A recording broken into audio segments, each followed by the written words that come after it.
amigos? Les habla Joseph. Y les habla Gerardo. Usted está escuchando el programa de Hashem, el camino de Dios, programa que llega a usted de parte del Ministerio Jaim, el Ministerio del Árbol de la Vida, el árbol en el que fuimos injertados. Bendito sea el Dios de Abraham, el Dios de Isaac, el Dios de Jacob, el Dios y Padre de nuestro amo, Yeshua el Mesías, que renueva cada día la obra de la creación, que nos permite cada día ver su majestad, que sus misericordias se renuevan cada mañana, nos da una oportunidad más de vivir, porque sinceramente, amigos, debimos haber sido consumidos hace mucho tiempo. Sin embargo, Él es extremadamente misericordioso, más misericordioso que iracundo, podemos decir.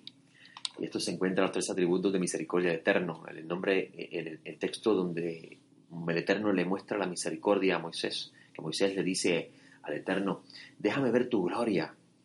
Y el Eterno le dice: voy a hacer pasar delante de ti toda mi bondad. Y comienza el texto cuando Moisés es escondido en la roca y dice: el Eterno, Dios. En hebreo, el tetragramatón 2 veces: Adonai, Adonai, El, Rahum, Behanum, Erejapaim, Berachesed, Bemet. Interesante que Moshe escucha al ángel del Eterno decir el nombre del Eterno 2 veces y el nombre Dios 1 vez, dando a entender que Él es 2 veces más misericordioso que iracundo, si podemos decir así. Y es interesante porque cada día, cuando tenemos la oportunidad de ver la creación, sale el sol nuevamente, los pájaros cantan, podemos ser testigos oculares de esa misericordia. Amigo, usted escucha el programa de Hashem, que llega el camino de Dios, que llega a usted de parte de Ministerio Jaim, del Ministerio de la Vida. Estamos aquí en WPAB 550 todos los domingos a las 7:30 de la mañana. Jaim es una escuela de pensamiento nazareno. Tenemos un centro de estudios ubicado en la calle Torre, esquina Roosevelt, local 16 en Ponce, el edificio Torres, cerca del colegio Liceo Ponceño. Allí nos reunimos todos los martes y los sábados a las 7 de la noche, los martes. Estamos estudiando el libro de Job, gracias al Todopoderoso. Leímos la semana pasada la respuesta que le da Job al pensamiento de Bildad, conforme al reproche de Bildad sobre lo que le pasa a Job. Y los sábados nos reunimos, comenzamos nuestro servicio a la 10 de la mañana, aunque desde temprano está abierto el Bet Midrash, el centro de estudio.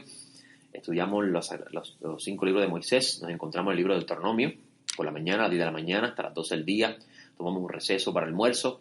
A las 1:30 hacemos nuestro servicio de cánticos al Todopoderoso. Luego a las 2 de la tarde estudiamos la sección de la tarde, que estamos en el Evangelio según Juan. Ayer tuvimos la oportunidad de estudiar el capítulo 13 de Juan. Y luego hacemos las oraciones de clausura de la tarde, para entonces despedirnos en shalom, en paz, para nuestros hogares, después de partir el pan y tomar el vino, según la costumbre de los nazarenos, según aparece en los escritos nazarenos. Les invitamos a visitarnos si desea alguna vez estudiar la Sagrada Escritura y su pensamiento nazareno. Nuestro Bet Midrash tiene las puertas abiertas para usted visitarnos y aprender con nosotros lo que el Todopoderoso está haciendo en este tiempo, que es la restauración de la fe original. Aquello que usted conoce como el cristianismo primitivo se está restaurando nuevamente. ¿Cómo pensaban los nazarenos? ¿Qué ideas tenían los nazarenos con respecto al Mesías? El mejor testimonio del Mesías lo tienen los nazarenos. Ellos fueron testigos oculares. Escúcheme bien, amigo. Se llamaban los nazarenos. La historia está ahí para registrarlos, para probar que se llamaban los nazarenos. Incluso a Pablo de Tarso lo acusaban de ser la cabecilla de la secta de los nazarenos. Se encuentra en el libro de los Hechos, cuando lo llevan a acusar ante el sumo sacerdote porque estaba causando revuelta. Era igual de problemático en esa época que ahora. Porque lo acusaban de lo mismo, de enseñar que no había que guardar la Torá, de que no había que ir al templo. Las mismas acusaciones que le podemos hacer hoy a Pablo eran las que le hacían en su época. Sí. Muy cierto, muy cierto. Gracias al Todopoderoso por esa oportunidad que nos da de ser instrumento útil, de poder compartir con las personas este proceso de restauración, donde las escrituras toman una vida diferente. Nosotros nos enseñamos religión, nos enseñamos teología, estamos enseñando el pensamiento de los nazarenos con respecto a quién es el Creador, quién es su Mesías y la función que hacen las Sagradas Escrituras en la vida del discípulo del Santo Mesías, quienes están esperando la redención. Geraldo, ayer tuvimos la oportunidad de estudiar la sección de la Torá titulada Ekef. El talud. Ekef comparte la misma raíz de la palabra Akav, o mejor dicho, la raíz es Akav. Comparte la misma raíz del nombre Jacob. Uh-huh. Muchas personas traducen el nombre Jacob como usurpador, pero esa interpretación es completamente injusta a la raíz de la palabra. Un poquito cargada para... Muy cierto. El nombre Jacob, que es el nombre del patriarca Jacob, comparte la raíz de Akav, que es la misma raíz de Ekef, uh-huh, que significa Ekef como consecuencia, y está ligada al concepto del talón, y se le llamó a Jacob Jacob, porque estaba agarrado el talón de Esaú, que le quería aplastar la cabeza a él, le quería quitar la primogenitura, obviamente se la quitó. Y es interesante que en esta sección de la Torá vemos que la raíz relacionada a talón se utiliza para hablar de consecuencia. ¿Y qué relación puede tener la palabra consecuencia con el talón? No tiene sentido para mí. Como si fuésemos a estudiar de una cierta forma la vida de Jacob y adentrarnos a ese personaje, a ver cómo él pasa de ser Jacob a ser Israel. Uh-huh. Uh-huh. Y es interesante tus palabras, porque vamos a ver que Moisés, en ese segmento de Ekef, que se encuentra en el capítulo 7 de Deuteronomio, versículo 12, que dice el texto, porque sucederá, y la palabra sucederá es Ekef, que realmente debería de decirse, y como consecuencia, por haber oído estos decretos y haberlos guardado y haberlos puesto por obra, Adonai tu Dios guardará contigo el pacto y la misericordia que juró a tus padres. Te amará, te bendecirá, te multiplicará, bendecirá el fruto de tu vientre, el fruto de tu tierra, tu grano, tu mosto, tu aceite, la cría de tus vacadas, el incremento de tu rebaño, en la tierra que el Eterno juró a tus padres que habría de darte. Y es interesante que Moisés, en este último discurso que se encuentra en la planicie del Moab, próximo a cruzar el Jordán, Moisés en este último discurso le está diciendo a los israelitas, como consecuencia de haber escuchado y haber puesto por obra y guardado los decretos del Eterno, el Eterno confirmará el pacto contigo. Y el Eterno hizo un pacto con Abraham, Isaac y Jacob. Uh-huh. Un pacto que hasta el día de hoy se mantiene vigente. ¿Qué es lo que mantiene la existencia de Israel? La existencia de Israel está sostenida sobre la base del pacto que el Eterno hizo con los patriarcas, pacto que ellos no rompieron. Abraham murió siéndole fiel al Creador. Isaac 11. Murió siéndole fiel al Creador. Jacob murió siéndole fiel al Creador. Y estas acciones de los patriarcas se convierten en el fundamento que sostiene a Israel. Porque obviamente la nación como tal en el Sinaí rompió el pacto. Y lo rompió varias veces. Y lo renovaban y lo rompían. Lo renovaban y lo rompían. Pero el Eterno no consumía a Israel, no lo borraba de la tierra por el juramento que le hizo a sus padres, Abraham, Isaac y Jacob.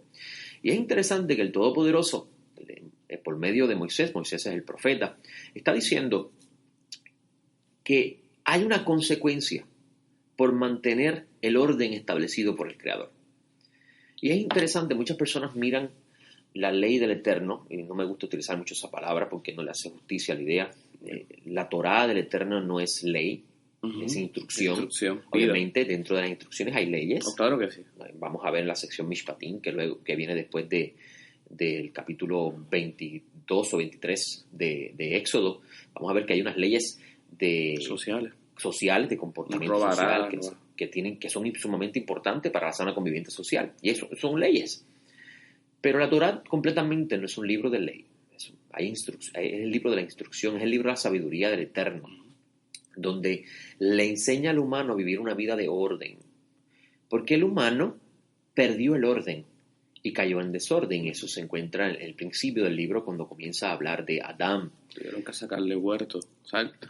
El humano, haber causado desorden por su rebelión al Creador, trajo como consecuencia que la creación cayera en desorden.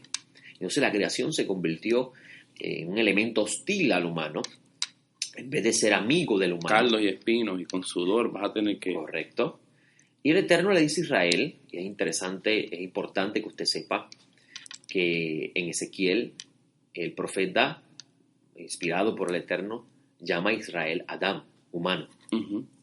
Esto es importante porque te va a ver que Juego palabra dentro de la inspiración divina de estos que contienen estos textos, los que están revelando los textos, la sabiduría del Eterno, están dándole a usted claves para poder entender la idea del Adán, del humano. De cierta forma, la generación que observe esas leyes, Hashem va y confirma el pacto con esa generación.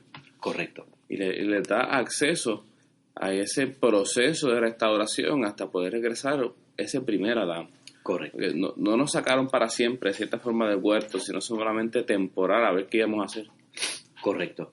Es interesante, Geraldo, que en los profetas vemos en Isaías que por causa de la degradación del humano Uh-huh.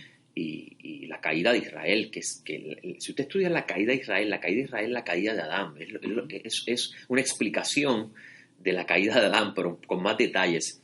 Las personas aquí se enfocan en la caída del Satán, creándose una idea mítica por no comprender el texto, como por ejemplo cuando estamos en Lucas, que Yeshua envía a sus discípulos, a 70 de ellos, a liberar personas enfermas y todas estas cosas que dice el texto del capítulo 10, cuando ellos vienen a dar el reporte, que le dicen a él, wow, maestro, sanamos gente, liberamos demonios, y él les dice, yo veía al Satán cayendo del cielo como un rayo, y usted dice, ¿qué es eso? ¿Por qué él dice eso? Porque está hablando de la caída del diablo. No. Es que existe una idea en el antiguo Israel que cuando una persona estaba siendo azotada por la ira del Eterno, era que el acusador había presentado una causa contra él porque esa persona había violado el mandamiento de Dios.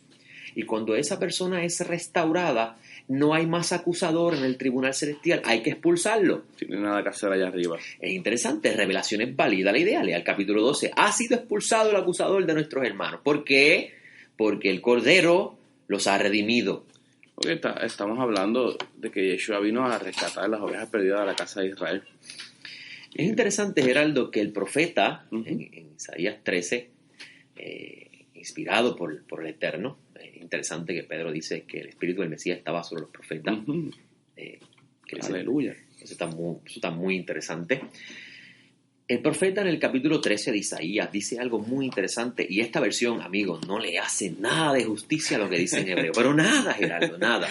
Dice el texto en el capítulo 13, versículo 12, haré al mortal más escaso que el oro y a la humanidad más que el oro de Ofir. Esta versión no le hace justicia a lo que dice en el hebreo, Geraldo, porque en el hebreo realmente el texto debe decir, haré al mortal, Enosh. Uh-huh.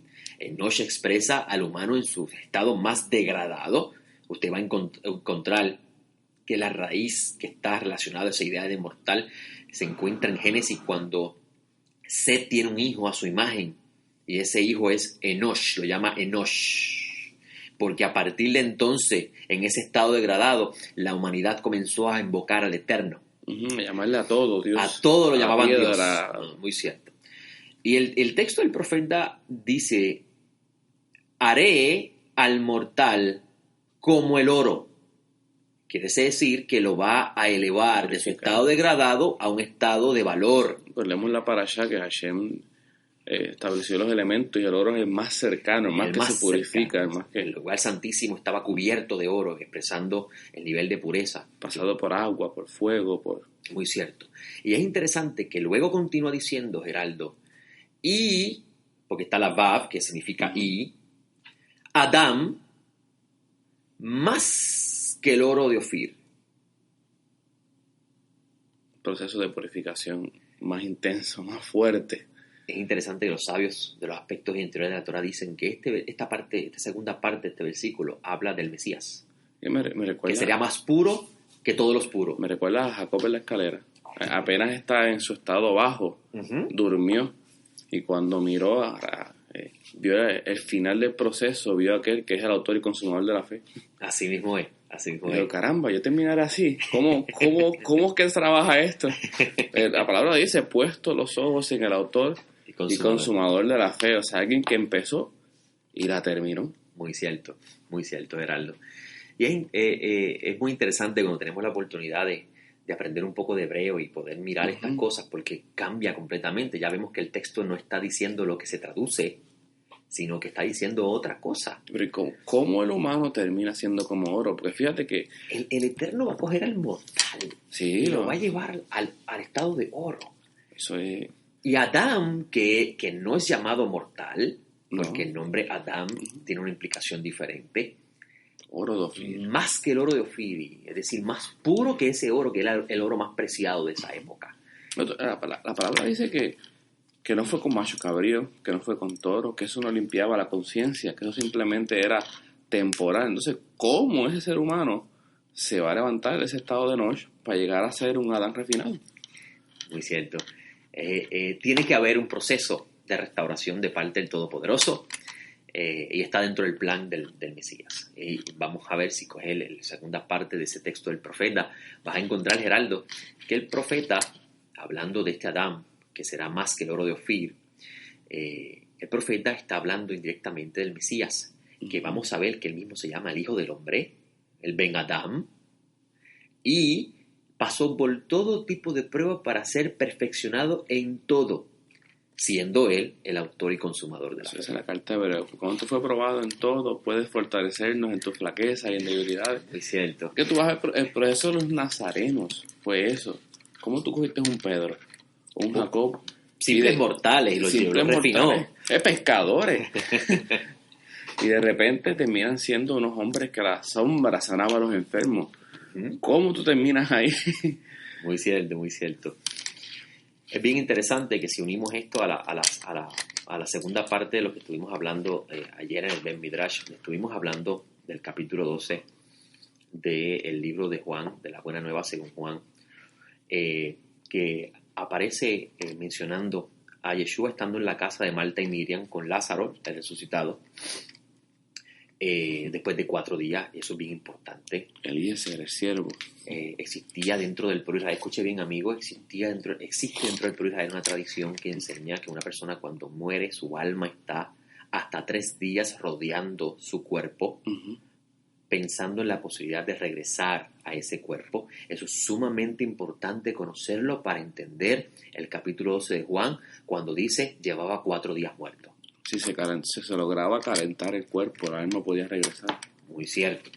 Y cuando el autor del Evangelio va a presentar al Mesías levantando a un Lázaro de 4 días de muerto, eso, para el que conoce lo que yo le acabo de mencionar, va a quedar completamente alarmado, porque entonces va a entender el nivel de autoridad que el Todopoderoso le va a dar al Mesías. Porque está llamando el alma de su lugar de reposo. Y si entiende eso, va a poder entender cómo Pablo de Tarso en una de sus cartas dice que el Señor con voz de arcángel y voz de trompeta, porque sonará el shofar, y los muertos en el Mesías resucitarán primero. El Mesías tendrá autoridad para levantar a todos los muertos. La llave de la muerte y del Hades. Eso es bien importante. Por eso es que cuando usted conoce lo que se pensaba o lo que se piensa dentro del pueblo de Israel, usted va a poder entender muchas de las cosas que están escritas.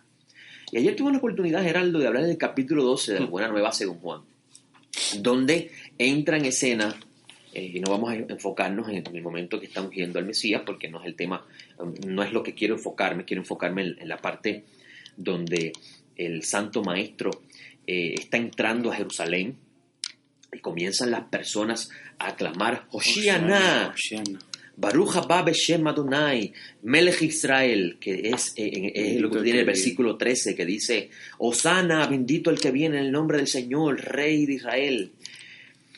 Si el pueblo se hubiese unido con paletito en ese clamor, adiós Roma. Adiós Roma en ese momento. Sí, en un momento. Tú acabas de dar en el clavo de lo que quiero enseñar. Ay, Dios mío. Adonenu Yeshua, el Señor Yeshua, después de su discurso de reproche a la forma en que los escribas y los fariseos estaban llevando la enseñanza de cómo se debía aplicar la Torá. Y es importante que usted sepa, el Mesías no vino a hablar en contra de la Torá del Eterno. El Mesías vino a corregir lo que se estaba haciendo con ella. Y usted va a entender que Juan, usted va a ver que Mateo trae una parábola, un relato muy interesante donde Yeshua está caminando, va por el camino y encuentra una higuera, tiene hambre y va a comer y lo que hay es hoja nada más y la maldice. Eso, amigo, Enigmático, por demás. si usted entendiera el sistema Midrash del pueblo, usted va a entender lo que está tratando de transmitir su autor ahí. Apariencia. Y si lo entiende, va a entender por qué en Revelaciones hay un árbol con frutos y hojas que sanan. Pero bendito sea el Eterno, no tenemos tiempo para hablar de eso hoy. En el capítulo 23 de Mateo, vamos a encontrar en el versículo 37 al Santo Mesías hablando de lo que él vino a hacer y el pueblo, o mejor dicho, los líderes de la época no quisieron escuchar.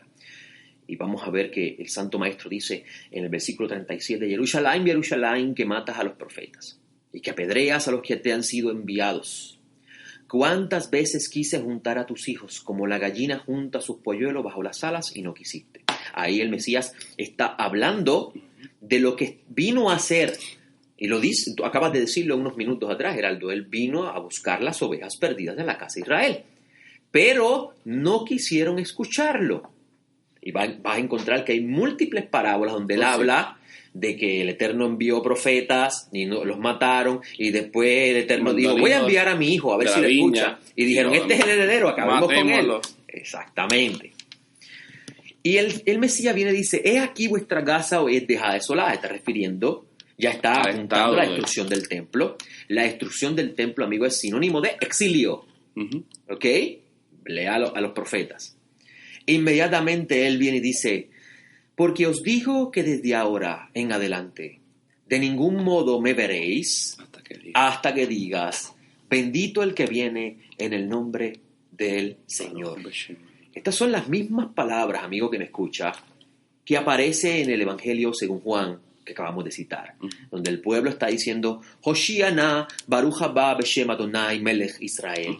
Estas palabras, amigos, se encuentran en el Salmo 118. Bendito el que viene en el nombre del Señor. En el Salmo 118 encontramos estas palabras. Voy a buscarlo brevemente, rápidamente. Tenemos todavía tiempo, Baruch Hashem. Dice el versículo 26 del Salmo 118, bendito el que viene en nombre del Eterno. Desde la casa del Eterno os bendecimos. Si usted mira el texto de Mateo 23, 37 que acabamos de leer, el 38 dice, he aquí su casa, la casa será dejada desolada. Y vemos que dice, desde la casa de Israel nos bendecimos. De la casa del Eterno se refiere al Santo Templo. Es interesante, Geraldo, que si entendemos lo que está implícito aquí, lo que está tratando de manifestar los nazarenos con estas cosas escritas, vamos a entender muchas de las cosas que se encuentran dentro de los evangelios. Y entre ellos está Mateo 24, que vemos que Mateo 24 está hablando de unos eventos que sucedieron. Pero el Mesías no regresó. Aunque no se cumplió. No se cumplió la parte donde dice, y después la tribulación de aquellos días, el sol se oscurecerá y vendrán al Hijo del Hombre. ¿Por qué no apareció el Mesías en ese momento? Él no retrasa su promesa. ¿Qué sucedió? Y la clave está en entender estas palabras, bendito el que viene en nombre del Eterno. Cuando el Mesías hizo su aparición la primera vez, que vemos en Mateo que le está diciendo, ¿cuántas veces te quise unir y no quisiste unirte? No quisiste que yo te recogiera, porque el Eterno dijo, y esto es importante, está en Moisés, amigo, aproveche bien lo que estamos diciendo hoy, que es importante para entender la Escritura. Se volverán y los recogeréis. Moisés escribe en Deuteronomio que por haber violado el pacto él los dispersará y serán sujetados por otros pueblos y serán esclavizados por otros pueblos. Y allí me buscarán. Pero en el estado que ustedes estén, si allí me buscan de corazón, entonces yo me acordaré del pacto que hice con sus padres y los recogeré y volverán a ser nación. Y de ahí nace el concepto de el arrepentimiento como la base para la restauración. Observe que cuando Juan el Inmersor hizo su aparición, y luego aparece en escena el Santo Mesías, ellos dicen lo mismo. Arrepentíos, que el reino de los cielos se ha acercado. Y los discípulos con conciencia le preguntaron, restaurarás el reino de Israel en estos días. Porque ellos sabían que si Israel se arrepentía, había restauración. había restauración. Es sumamente interesante, Geraldo, que estas palabras, arrepentidos que el reino de los cielos se ha acercado, se convierte en la base del Evangelio, Uh-huh. en la oferta de restauración a todo Israel, condicionado a la palabra arrepentidos. Si esa generación a la cual se le predicó el Evangelio Hubiese reaccionado. hubiese reaccionado al mensaje y se hubiese arrepentido y hubiese retornado al camino de Dios, el Mesías hubiese restaurado el reino en ese momento. Ahora me acuerdo las palabras de Pablo. Pero él en su misericordia a todos les dio ceguera temporal. Por Padre, causa de los gentiles. Por causa de los gentiles. Hasta que se cumpliese la cuota, si podemos llamarlo de una forma. Hasta que entre la multitud de los gentiles. Y de repente Hashem mismo les correrá el velo y verán quién es Mashiach. Así es, amigo. Y gracias por decir esas palabras, porque dentro del propio pueblo existe la idea que si todo el pueblo el día de Yom Kippur Uh-huh. se uniera y se arrepintiera de corazón de Sí, todos sus pecados, O le hacen un Shabbat, nada más. ese mismo día regresaba el Mesías. Aparecía el Mesías. Es interesante que Mateo, que obviamente su autor era judío, Uh-huh. no tenía pensamiento, no era teólogo, no conocía a Calvino, no sabía del entero, lo que conocía era la Torá y los profetas, A saber y que sabía creía historia, con ni perfecta siquiera. fe que Yeshua era su Mesías. Escribe que el Santo Maestro dice: no me volverás a ver hasta que diga: bendito el que viene en el nombre del Eterno. Y en el Salmo 118, Geraldo, el texto que hemos citado del versículo 26, antes de ese versículo dice: te rogamos, oh Eterno, sálvanos. Hoshiana, te rogamos, oh Eterno, haznos prosperar. Y clamarás de entre las naciones. Si tú lees a Deuteronomio, Moisés va a decir: y ustedes, el Van a Eterno, los clamar. recogerá y volverán a una tierra y tendrán sobreabundancia en la tierra, Tendrán porque el paz. Eterno habrá cumplido el pacto que hizo con sus padres. Y en ese versículo 26 dice: te rogamos, oh Eterno, sálvanos. ¿Y cómo se llama el Mesías? La salvación de Dios. Uh-huh. Yeshua. Uh-huh. Entonces Adonenu Yeshua está diciendo: no voy a regresar hasta que ustedes me pidan. O sea, que reconozcan que lo que Moisés dijo es cierto. Yo no voy a regresar, Dios mío. dice Adonai Yeshua, yo no voy a regresar hasta que ustedes me pidan. Es decir, hasta que ustedes le digan a Hakadosh Baruj Hu, el santo bendito sea, sálvanos. Y entonces Él Sálvanos. enviará su brazo de salvación, que es el Mesías. Hallará fe cuando regrese el Hijo del Hombre. Es una excelente pregunta, porque entonces nos lleva a la pregunta: ¿realmente nos arrepentiremos todos? ¿O queremos de verdad que Él regrese? ¿O deseamos realmente que regrese? Muy cierto. Porque mira qué interesante, cuando Él apareció la primera vez, los líderes de la época no querían bajarse del trono. Estaban muy cómodos. Y no es casualidad que hoy día está pasando lo mismo. Reinemos ahora. Así mismo es. Y lamentablemente el tiempo no da, pero ayer tuve la oportunidad de ver algo vergonzoso. Ahora el mundo evangélico en Estados Unidos está llamando a Donald Trump el rey de Israel. Con eso les dejo, amigos, les hablo Joseph, Le hablo Gerardo. y usted escucha el programa de Hashem, el camino de Dios.